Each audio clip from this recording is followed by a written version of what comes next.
So hello guys, आज अपन लोग बात करने वाले हैं एक बहुत ही हाई डिमांडिंग और हाईली पेड जॉब रोल के बारे में, जो कि एम एल ऑप्स इंजीनियर है। ठीक है, तो इस वीडियो में अपन सीखने वाले हैं कि एम एल ऑप्स होता क्या है and as a M L ops engineer आपको डे टू डे लाइफ में क्या रोल्स एंड रिस्पॉन्सिबिलिटीज निभानी पड़ती हैं एंड उसके लिए आपको क्या क्या टूल स्टैक और क्या क्या टेक्नोलॉजी लगने वाले हैं, जिसके अकॉर्डिंग आप उसको पढ़ करके अपने को अपग्रेड कर सकते हो। ठीक है, तो स्टार्ट करते हैं कि what is M L ops.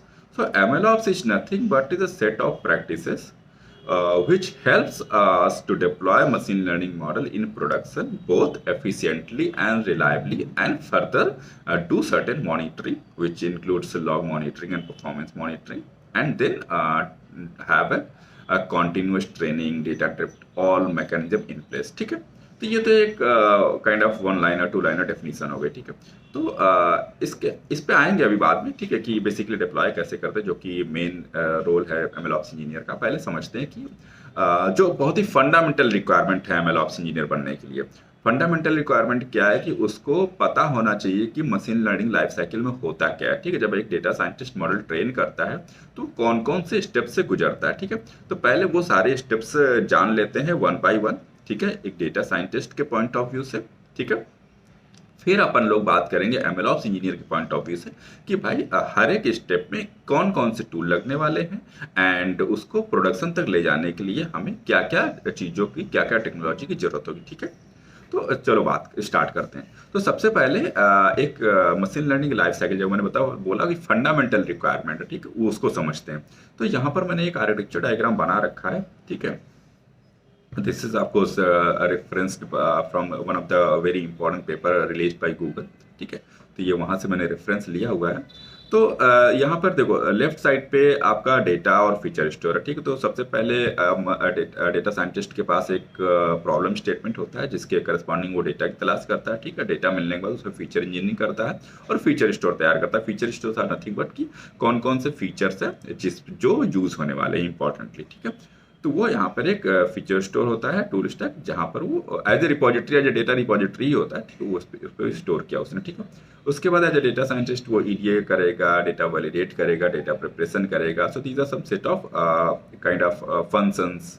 ठीक, और all together you can say class. Okay, तो भूल जाओ क्लास वगैरह को, सब इतना डीप में नहीं जाते। ठीक है, सेट ऑफ फंक्शंस हैं। ठीक है, जो एक इंडिविजुअल टास्क परफॉर्म कर रहे हैं। ठीक है, उसके बाद डेटा प्रिपेयर हो गया तो उसके बाद वो मॉडल ट्रेन करेगा, एक एल्गोरिथम सेलेक्ट करके मॉडल इवेलुएट करेगा, वैलिडेट करेगा। तो इवेल्यूएशन वैलिडेशन में क्या होता है बेसिकली, उसके बाद एक परफॉर्मेंस क्राइटेरिया है, वो उसके आगे चेक करता है कि भाई इतना परफॉर्मेंस मीट हो रहा है कि नहीं हो रहा है। अगर नहीं हो रहा है तो there is a technique hyper parameter tuning.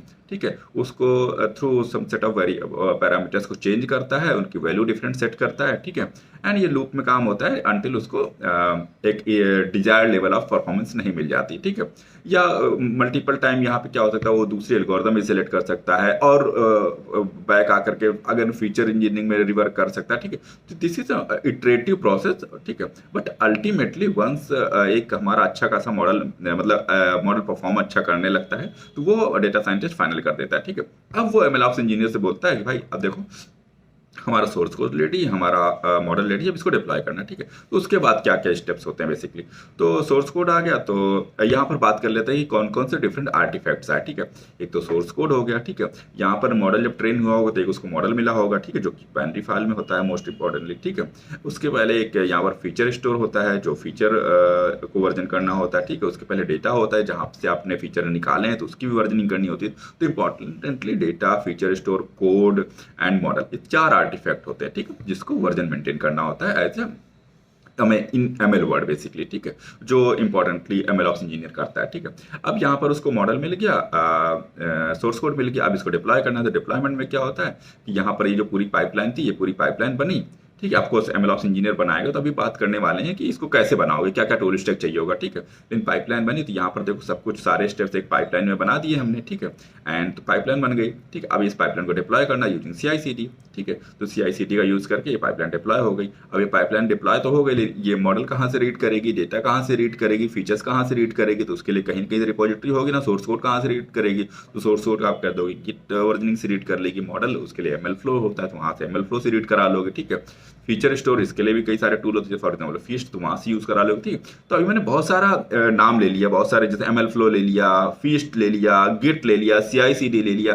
ठीक है, तो ये सारा टूल स्टैक है जो आपको यूज होने वाला है एज एमएलओप्स इंजीनियर, ठीक है। तो इनके लिए वन बाय वन डिटेल में भी बात करेंगे, ठीक है। अभी बस आप परेशान ना होना, सब सब डिटेल में बात करने वाले हैं, ठीक है। तो ये पूरा पाइपलाइन सेटअप करा। अब यहाँ पे मॉडल सर्विंग, यहाँ पे आप देख रहे हो तो मॉडल सर्विंग के लिए भी बहुत सारे टूल्स होते हैं, बहुत सारे टेक्नोलॉजी, जैसे टेंसरफ्लो सर्विंग हो गया, ठीक है, केएफ सर्विंग हो गया, इवन सेल्डन आप यूज़ कर सकते हो, वाइडली यूज टूल है इंडस्ट्री में, ठीक है।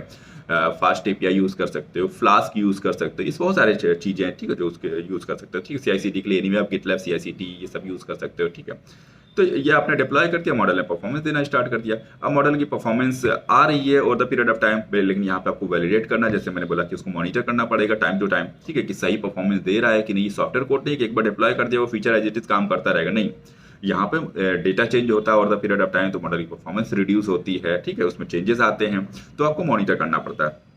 इसके लिए यहाँ पे एक बैक लूप चलता है, भाई परफॉर्मेंस मॉनिटरिंग। अब परफॉर्मेंस अगर रिड्यूस हो रही है तो आपको क्या करना पड़ता है, आपको मॉडल रिट्रेन करना होता है। अब रिट्रेन करने के लिए क्या करोगे, आप फिर डेटा साइंटिस्ट के पास जाओगे, उसको बोलोगे भाई मॉडल परफॉर्म नहीं कर रहा, आप रिट्रेन करके दो, तो ये मैनुअल जॉब हो जाता है। तो instead of that not doing it manually, आप इसको सब कुछ ऑटोमेट करना चाहते हो, राइट। उसको बोलते हैं कॉन्टिन्यूस ट्रेनिंग, ठीक है, जो आपका वही वो सेम पाइपलाइन आप दोबारा ट्रिगर करते हो विद सम न्यू डेटा, ठीक है, अलॉन्ग विद ओल्ड डेटा, ठीक है। तो ये पूरी इसीलिए बोलते हैं कि मशीन लर्निंग वर्ड में आपको पूरी पाइपलाइन डिप्लॉय करनी होती है। सिर्फ मॉडल डिप्लॉय करने से काम हो जाएगा, लेकिन अगर आप पाइपलाइन नहीं डिप्लॉय करोगे तो आप कॉन्टिन्यूस ट्रेनिंग अचीव नहीं कर पाओगे, राइट।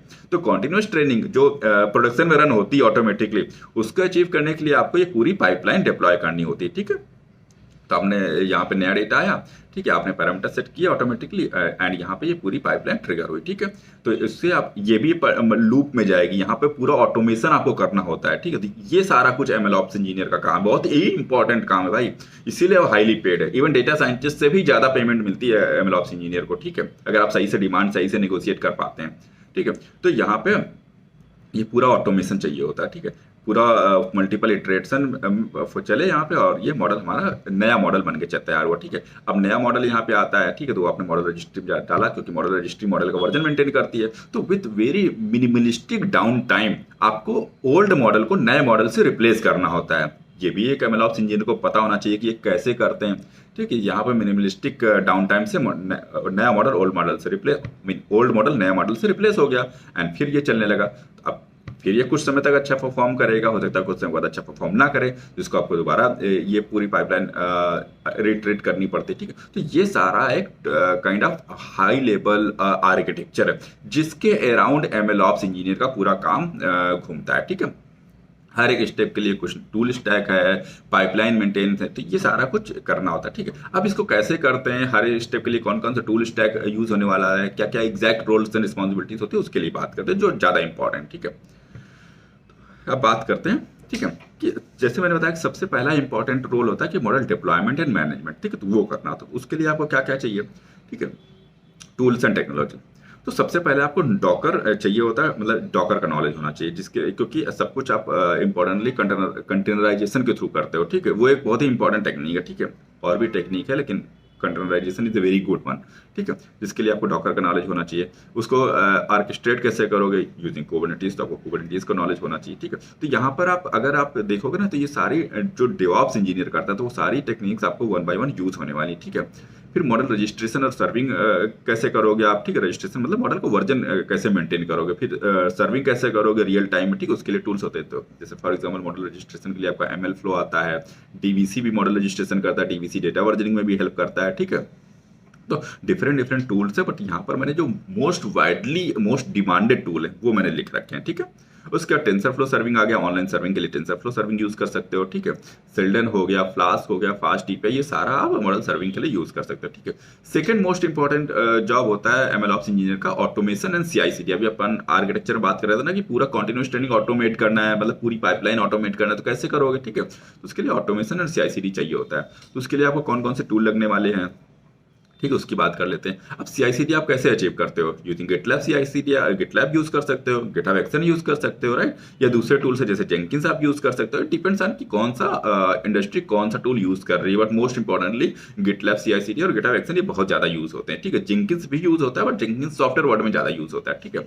उसके बाद आपको एंसिबल, पपेट वगैरह कॉन्फ़िगरेशन मैनेजमेंट के लिए यूज कर सकते हो, ठीक है। तो ये डिफरेंट टूल स्टैक है, ठीक है, जिसके थ्रू आप पूरा सीआईसीडी ऑटोमेट भी कर सकते हो।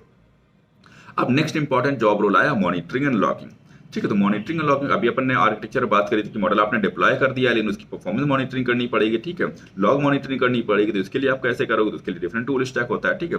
तो उसके लिए आप क्या क्या यूज कर सकते हो। लॉगिंग के लिए बहुत ही इंपॉर्टेंट टूल है ELK, that is Elasticsearch, Logstash and Kibana, ठीक है। इलास्टिक सर्च का यूज करके आप लॉगिंग कर सकते हो, और लॉग को अगर आपको क्वेरी करना है, सर्च करना है, तो EL के टूल स्टैक पूरा यूज कर सकते हो। बहुत ही फास्ट क्वेरी मैकेनिज्म देता है आपको, ठीक है। किबाना के थ्रू वो लॉग आप मॉनिटर कर सकते हो, एक डैशबोर्ड में देख सकते हो।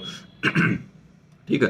फर्दर आपको परफॉर्मेंस मॉनिटरिंग वगैरह करनी है, एनालिटिक्स मॉनिटरिंग करनी है, वो आप प्रोमेथियस और ग्राफाना का यूज कर सकते हो, ठीक है। ये दो वाइडली यूज टूल हो गए, ठीक है। उसके बाद आपका अनदर इंपॉर्टेंट चीज आती है data and ML pipeline and ETL jobs, ठीक है। जैसे आपने देखा ना, डेटा साइंटिस्ट ने डिफरेंट डिफरेंट स्टेप्स लिखे, डिफरेंट डिफरेंट कोड्स लिखे, ठीक है, मॉडल ट्रेन को अचीव करने के लिए, ठीक है। तो उसके लिए डिफरेंट डिफरेंट फंक्शन है, तो उसको एक पाइपलाइन में आपको बिठाना पड़ता है, ऑटोमेट करना पड़ता है। तो उसके लिए आपको पाइपलाइन आर्केस्ट्रेशन पता होना चाहिए, ठीक है। उसके लिए क्या क्या टूल स्टैक है, आप most widely used Apache airflow, उसको यूज कर सकते हो। तो अपाचे एयरफ्लो का यूज करके आप ML पाइपलाइन या डेटा पाइपलाइन पूरी सेटअप कर सकते हो, ठीक है। तो स्टेप बाय स्टेप या डिपेंडेंसी मैनर में पूरा चल जाएगा, ठीक है। अपाचे स्पार्क यूज कर सकते हो अगर आपके पास आप डेटा साइंटिस्ट को सजेस्ट कर सकते हो, या डेटा साइंटिस्ट को ऑलरेडी पता होता है, ठीक है। अगर आपको डिस्ट्रीब्यूटेड कंप्यूटिंग अचीव करनी है, या अगर ह्यूज अमाउंट ऑफ डेटा है, उसको डिस्ट्रीब्यूटेड मैनर में आपको रन करना है, कंप्यूट करना है, तो आप अपाचे स्पार्क यूज कर सकते हो, ठीक है। तो ये सारा आपको आना चाहिए। तो इस यहाँ पे ना मैंने बहुत ही प्रायोरिटी ऑर्डर में लिखा है। जैसे MLOps इंजीनियर करो, उसका सबसे पहला काम होता है मॉडल को डिप्लॉय करना। तो मॉडल डिप्लॉयमेंट के अराउंड जो जो चीजें होती है ना, वो आपको पता होना चाहिए। So that's where model deployment and management के लिए ये सारी डॉकराइजेशन, कुबरनेटीज, ठीक है, ये सारे यूज कर सकते हो, ठीक है। और CI/CD बहुत इंपॉर्टेंट है, मॉनिटरिंग एंड लॉगिंग बहुत इंपॉर्टेंट है, डेटा एंड ML पाइपलाइन, ये चार रिस्पॉन्सिबिलिटीज हैं, बहुत इंपॉर्टेंट है, ठीक है। इसके अराउंड आपको बहुत सारा प्रैक्टिस करने की जरूरत है, ठीक है। उसके बाद आपका क्या आता है, इंफ्रास्ट्रक्चर मैनेजमेंट। तो मोस्टली क्या करता है कि आपकी टीम में एक डेवऑप्स होगा, तो वो ये हैंडल करता है, ठीक है। लेकिन फिर भी अगर आप एज ए MLOps इंजीनियर आपको ये सारी चीजें पता है ना, तो आप और भी ज्यादा सैलरी डिमांड कर सकते हो, नेगोशिएट कर सकते हो, ठीक है। तो अगर जैसे फॉर एग्जांपल आपको इंफ्रा सेटअप करना है, आपको कोई फॉर एग्जांपल आप Kubeflow यूज करो या ML फ्लो यूज करो, आपको डिप्लॉय करना, तो कैसे डिप्लॉय करोगे, ठीक है। आप infrastructure as a code use कर सकते हो, उसके लिए टेराफॉर्म स्क्रिप्ट लिख सकते हो, उसके थ्रू आपका इमीडिएटली डिप्लॉय हो जाएगा, ठीक है। क्लाउड सर्विसेज, आपको क्लाउड अलॉन्ग विद डेवऑप्स, आपको एज ए MLOps इंजीनियर आपको क्लाउड के बारे में मैंडेटरली पता होना चाहिए, ठीक है। एटलीस्ट वन क्लाउड पे आपको एक्सपीरियंस होना चाहिए। तो यहाँ पे आप चूज कर सकते हो AWS, Azure या Google cloud. I would suggest go with Google cloud, because that is kind of in more demand currently in the market, ठीक है। आप अगर आप ये सारा कुछ पढ़ के आप गूगल सर्टिफिकेशन भी निकाल सकते हो, ठीक है, MLOps इंजीनियर का, ठीक है। वहाँ पे सॉल्यूशन आर्किटेक्ट का सर्टिफिकेशन होता है, तो वो मतलब वो पूरा आपको जितने भी गूगल की सर्विसेज हैं, VPC क्रिएट करना, everything, infrastructure as a code, everything वो सिखाता है, ठीक है। तो वो बहुत ही इंपॉर्टेंट सर्टिफिकेशन है। उसके बाद आपका अनदर इंपॉर्टेंट रोल होता है काइंड ऑफ सॉफ्ट स्किल्स में आप इसको डाल सकते हो, collaboration with data science team. तो इसमें क्या होता है कि जैसे अभी बताया ना कि पूरा आपका MLOps इंजीनियर का रोल डेटा साइंस के अराउंड ही घूमता है, ML मॉडल के अराउंड ही घूमता है। तो आपको बहुत बार डेटा साइंटिस्ट से कम्युनिकेट करना पड़ता है, तो आपको उसकी टर्मिनोलॉजी पता होना चाहिए, ठीक है। कई बार आपको कुछ एक्सपेरिमेंट करके देखने होते हैं, जैसे ML फ्लो में एक्सपेरिमेंट ट्रैकिंग करते हो, ठीक है। तो उसके अराउंड जो टूल स्टैक है ना, वो भी आपको पता होना चाहिए कि आप कोड कहाँ लिखोगे। तो आपको जुपिटर नोटबुक का आइडिया होना चाहिए कि जुपिटर नोटबुक में कोड कैसे लिखते हैं, ठीक है। उसके बाद आप version control like git for code collaboration and everything, ये अपन बात कर ही चुके हैं बेसिकली, ठीक है। तो ये सारा आपको पता होना चाहिए, ठीक है। नेक्स्ट आता है कि ये भी इंपॉर्टेंट है, बट मोस्टली ये डेवऑप्स और इंफ्रा इंजीनियर करते हैं। बट अगर आपको एज आई सेड, अगर आपको ये एड ऑन स्किल्स आती हैं, तो आपकी डिमांड और ज्यादा बढ़ जाएगी, ठीक है। जिसमें आप सिक्योरिटी और कंप्लायंस मैनेज करते हो। फॉर एग्जांपल क्या करते हो, आपको डेटा साइंटिस्ट को मशीन लर्निंग मॉडल ट्रेन करने के लिए बहुत सारी लाइब्रेरीज चाहिए होती हैं, ठीक है। वो पब्लिक लाइब्रेरी यूज करता है, फॉर एग्जाम्पल पांडास यूज करता है, बट उसमें कुछ सिक्योरिटी वल्नरेबिलिटीज हुई, तब क्या करोगे आप, ठीक है। वो सिक्योरिटी वल्नरेबिलिटीज के साथ वो प्रोडक्शन डिप्लॉय नहीं कर सकते हो, क्योंकि बहुत कॉन्फिडेंशियल डेटा भी यूज हो रहा होता है, कंप्यूट हो रहा होता है वहाँ पे, ठीक है। तो आप कोई भी ऐसी लाइब्रेरी यूज नहीं करोगे जिसमें सिक्योरिटी वल्नरेबिलिटीज हो। तो उसके लिए क्या होता है, आपको पूरा सिक्योरिटी और कंप्लायंस फॉलो करना पड़ता है, ठीक है। आप उसको पूरा स्कैन करते हो सब इमेज को, तो आपको स्कैनिंग पता होना चाहिए कि आपको इमेज स्कैन कैसे कर सकते हो। उसके बाद जब आपने इस सारी स्कैन वल्नरेबिलिटी फिक्स करके आप सेटअप लाइब्रेरी तैयार करी, तो उसको एक सेंट्रल रिपोजिटरी में आप स्टोर करते हो, उसके अराउंड डॉकर इमेज बनाते हो, ताकि आप पब्लिकली इमेज डाउनलोड ना करके आपके पास एक इन हाउस सेंट्रल रिपोजिटरी हो, जहां से वो डेटा साइंटिस्ट इमेज पुल कर ले। ये बहुत ही मतलब सिक्योर मैनर में हो जाता है, ठीक है। तो ये सारी चीजें आपको पता होनी चाहिए, ठीक है। अब आप समराइज करते हैं कि इन ए नटसेल आपका कौन कौन सा टूल स्टैक होता है। तो मैंने बताया डेटा, यहाँ पर मैंने बहुत ही इंपॉर्टेंट ठीक है, जो इंपॉर्टेंट टूल स्टैक वो मैंने लिख रखा है। तो डेटा वर्जन के लिए आपको क्या चाहिए, डीवीसी। आप डीवीसी पे हैंड्स ऑन कर लो, ठीक है। तो डीवीसी आपका बहुत वाइडली यूज्ड है, डीवीसी आ गया तो आपको किसी दूसरे डेटा वर्जन में जाने की जरूरत नहीं है, ठीक है। फीचर स्टोर के लिए आप फीस्ट सीख लो कि फीस्ट कैसे होता है, ठीक है। मॉडल रजिस्ट्री के लिए मतलब मॉडल वर्जनिंग के लिए आप एमएल फ्लो यूज कर लो। एक्सपेरिमेंट ट्रैकिंग और मॉडल वर्जनिंग दोनों के लिए एमएल फ्लो यूज होता है, ठीक है। उसके बाद आप क्या करते हो, CI/CD के लिए आप गिटलैब CI/CD यूज कर लो या गिटहब यूज कर लो, इनमें से एक चूज कर लो आप, बहुत ही इंपॉर्टेंट, ठीक है। कोड वर्जनिंग के लिए आप गिट के साथ जा सकते हो।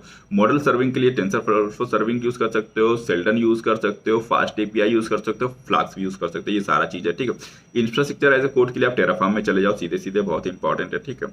उसके बाद आप कंटेनर ऑर्केस्ट्रेशन के लिए आप क्या कर सकते हो, डॉकर कुबरनेटिस का आपको नॉलेज होना चाहिए। Cloud platform either of one choose कर लो, एज्योर, AWS, GCP कोई भी यूज कर लो। I would suggest go with GCP, ठीक है। उसके बाद आपको ML फ्रेमवर्क का आइडिया होना चाहिए। आपको ML फ्रेमवर्क जैसे scikit-learn है, टेंसरफ्लो है, पाइथन, इनको यूज करके मॉडल ट्रेन नहीं करना है, लेकिन आपको एक अंडरस्टैंडिंग होनी चाहिए कि ये कैसे काम करते हैं, ठीक है। तो उस हाई लेवल अंडरस्टैंडिंग आप ले लो इसकी, ठीक है। उसके बाद आपको प्रोग्रामिंग आनी चाहिए, मस्ट है।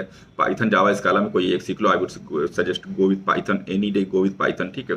बैश और सेल स्क्रिप्टिंग आनी चाहिए कि बहुत बार आप जैसे फीस्ट है, आपने फीस्ट कॉन्फ़िगर किया फीचर स्टोर के लिए, ठीक है। तो आप उसमें बैश सेल में कमांड रन करके देखते हो कि आपने जो भी कॉन्फ़िगर किया वो सही से काम कर रहा है कि नहीं, फीचर सारे आ रहे हैं कि नहीं, मटेरियलाइज हो रहे हैं कि नहीं, प्रोडक्शन में जा रहे हैं कि नहीं। तो ये सारा आपको टेस्टिंग भी करनी होती है ना, एज ए आप भी एक एज ए डेवलपर का ही काम करते हो, ठीक है। तो आप जब सेटअप करते हो तो आपको एक इनिशियल राउंड की टेस्टिंग करनी होती है कि ये सारा चीज़ सही चल रहा है, उसके लिए आपको ये सारा चीज़ आनी चाहिए, ठीक है। तो ये सारा हो गया टूल स्टैक के बारे में। तो I mean in a nutshell I have covered everything. So इसके बाद भी अगर आपको लगता है कि कुछ आपके डाउट्स हैं या कुछ क्वेरीज फर्दर रह गई हैं, ठीक है, तो आप कमेंट में लिख करके बता सकते हो। सो कोई दिक्कत नहीं, अपन लोग डिस्कस कर लेंगे, ठीक है। एंड उसके बाद आप अगर आपको अच्छा लगा हो तो आप सब्सक्राइब कर लेना एंड शेयर कर देना कम्युनिटीज़ में।